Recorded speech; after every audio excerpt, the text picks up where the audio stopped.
विघ्नहर्ता सेल्स ज्योतिरामची कहाणी. पंढरपूर तालुक्यातील गुरसाळे नावाचे एक सुंदर गाव होते. या गावात ज्योतिराम सावंत नावाचा एक मेहनती मुलगा राहत होता. त्याचे कुटुंब गरीब शेतकरी होते, पण ज्योतिरामची स्वप्ने खूप मोठी होती. लहानपणापासूनच ज्योतिरामला शेतीत काम करणाऱ्या शेतकऱ्यांचे कष्ट दिसत होते.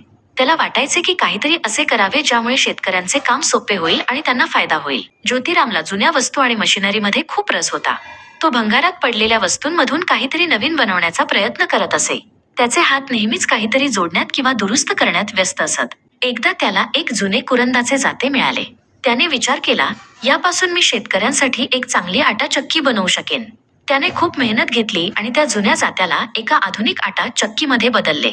हे त्याचे पहिले मोठे यश होते. यानंतर त्याला आत्मविश्वास आला आणि त्याने ठरवले की तो स्वतःचे दुकान सुरू करेल, जिथे तो स्वतः बनवलेल्या वस्तू आणि इतर शेतीसाठी लागणारी उपकरणे विकेल. अशा प्रकारे विघ्नहर्ता सेल्स अँड सर्व्हिसेस या दुकानाचा जन्म झाला.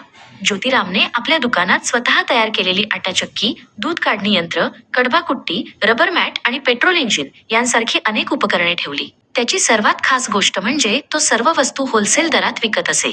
त्याला माहीत होते की शेतकऱ्यांसाठी प्रत्येक रुपया महत्त्वाचा आहे, त्यामुळे त्यांना चांगल्या वस्तू कमी किमतीत मिळाव्यात अशी त्याची इच्छा होती. लवकरच विघ्नहर्ता सेल्स हे नाव पंचक्रोशीत प्रसिद्ध झाले. दूरदूरहून शेतकरी त्याच्या दुकानात येऊ लागले. ज्योतिराम फक्त वस्तू विकत नव्हता, तर तो प्रत्येक शेतकऱ्याला योग्य सल्ला आणि मदतही करत असे. ज्योतिरामच्या मेहनतीमुळे अनेक शेतकऱ्यांचे जीवनमान सुधारले, त्यांची कामे सोपी झाली आणि त्यांना अधिक उत्पन्न मिळू लागले. ज्योतिराम खऱ्या अर्थाने विघ्नहर्ता बनला होता, म्हणजे अडचणी दूर करणारा. आजही ज्योतिराम सावंत सर्वांना आवाहन करतो की एकदा तरी विघ्नहर्ता सेल्स अँड सर्व्हिसेसला भेट द्या. तुम्हाला तुमच्या गरजेनुसार सर्व शेती उपकरणे आणि स्पेअर पार्ट होलसेल दरात मिळतील.